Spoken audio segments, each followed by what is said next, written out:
সেদিন একটা ভিডিওতে দেখলাম ইমরান বিন বশির তার যেই দর্শকরা আছে তাদের মধ্যে থেকে কেউ কেউ হয়তো প্রশ্ন করে যে আপনি শুধু ইসলাম নিয়ে কথা বলেন কেন, আপনি হিন্দু খ্রিস্টান বৌদ্ধ এই ধর্মগুলো তো কুসংস্কার আছে, সমস্যা আছে, ওগুলো নিয়ে কথা বলেন না কেন? সো এই প্রশ্নগুলো হয়তো বা সে ফেস করে সবসময়। সো সে এই প্রশ্নের একটা যুক্তি খণ্ডন করতেছে তার ভিডিওতে। সে বলতেছে যে আমার তো সময় নাই, আপনি করেন না কেন? আপনি করেন। আমি শুধু ইসলাম নিয়ে পড়াশোনা করছি, আমি ছোটবেলা থেকে মাদ্রাসায় পড়ছি। সো আমি এটা জানি, আমি এটাই বলতে চাই।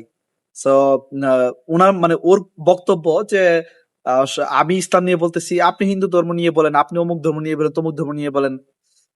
আসলে বিষয়টা এরকম না। বিষয়টা এরকম না রে, আমরা বুঝি পাগলা, আমরা বুঝি। তুমি যেই দেশে বসবাস করে যেসব কথাবার্তা বলতেছ, তুমি হিন্দু ধর্ম কুসংস্কার গুলো নিয়ে বা অন্য ধর্মের কুসংস্কার গুলো নিয়ে কথা বলো, বা অন্য ধর্মের সমস্যাগুলো নিয়ে কথা বললে তোমার পাছায় লাথি মেরে দেশ থেকে বের করে দিবে। বুঝতে পারছো?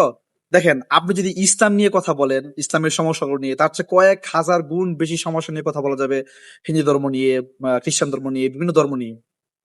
পিউরিটির মানে সবচেয়ে কাছাকাছি আমাদের ইসলাম ধর্মই আছে। সো অন্যান্য ধর্মের হাজার হাজার সমস্যা, কোটি কোটি সমস্যা, এগুলা বেসিক সমস্যা, এগুলো সবাই আমরা জানি, কিন্তু আসলে বলি না কেন? ওই যে, কারণ মিডিয়া তাদের হাতে, সুযোগ সুবিধা মানে মিস হয়ে যাবে আমাদের। দেখেন, ইসলাম ধর্ম নিয়ে যারাই কথা বলে বেশিরভাগই দেশান্তরিত, মানে তারা প্রবাসী। দুনিয়াতে মানে আর কোনো বিষয়বস্তু কি নাই কথা বলার মতো? এই ইসলাম ধর্মে হ্যান হইছে ত্যান হইছে এইগুলো নিয়ে কথা বলতে হবে?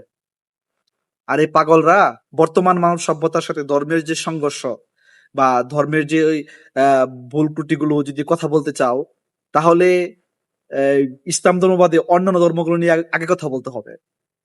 যদি বুঝতাম যে তারা সমস্ত ধর্ম নিয়ে কথাবার্তা বলে বা সমস্ত ধর্মের বেসিক যে জিনিসগুলো নিয়ে কথাবার্তা বলে, তাহলে কিন্তু মানে আসলে মনকে বোঝানো যাইতো যে না, তারা সত্যিই মানবতার ভালোর জন্য, মঙ্গলের জন্য কথা বলতে চাইতেছে। কিন্তু বিষয়টা আসলে খুবই স্পষ্ট। তারা আসলে জানে যে ইসলাম ধর্ম নিয়ে কথা বললে তারা ওই ধরনের ফিডব্যাক পাবে না, যে ফিডব্যাকটা তারা হিন্দু ধর্ম নিয়ে কথা বললে পাবে। সো হিন্দু বা খ্রিস্টান এই ধর্ম নিয়ে কথা বললে আসলে তাদের পিঠে চামড়া থাকবে না, বা তাদের শেষ রক্ষা হবে না। ইসলাম খুবই মানবিক, যে ইসলামের সমালোচনা করার পরেও আপনার প্রোটেকশন আছে, আপনার ব্যাপারে বিধিবিধান আছে। দেখেন, যারা হয়তোবা খুবই প্রান্তিক, যে ধর্ম নিয়ে কথা বললেই তারা আসলে প্রান্তিকতায় পৌঁছে যায়, সেটা ইসলাম ধর্মেও আছে। এটা হচ্ছে না বুঝার ফল। এটা সব ধর্মে আছে, শুধু ইসলাম ধর্মে না। আমাদের মুসলমানরা কি ভারতে মার খাচ্ছে না? ভারতে এক সামান্য গরুর গোস্ত নিয়ে দিনের পর দিন বিভিন্ন ধরনের মানুষ উপর জুলুম, অন্যায়, অত্যাচার হচ্ছে না? হচ্ছে। আর ইমরান বিন বশির শুধু এক মানে তার জ্ঞানী এবং তার একটা মানে উইক পয়েন্ট সে সবসময় তুলে ধরে, যে ভাই আমি দেশান্তরিত হয়েছি, আমি হ্যান করছি ত্যান করছি, আমি জুলুমের শিকার হয়েছি, হ্যাঁ, আমি মাদ্রাসা থেকে পড়াশোনা করছি। কে বলছে ভাই তোর এইসব কথাবার্তা বলার জন্য? হ্যাঁ, কি হইতেছে?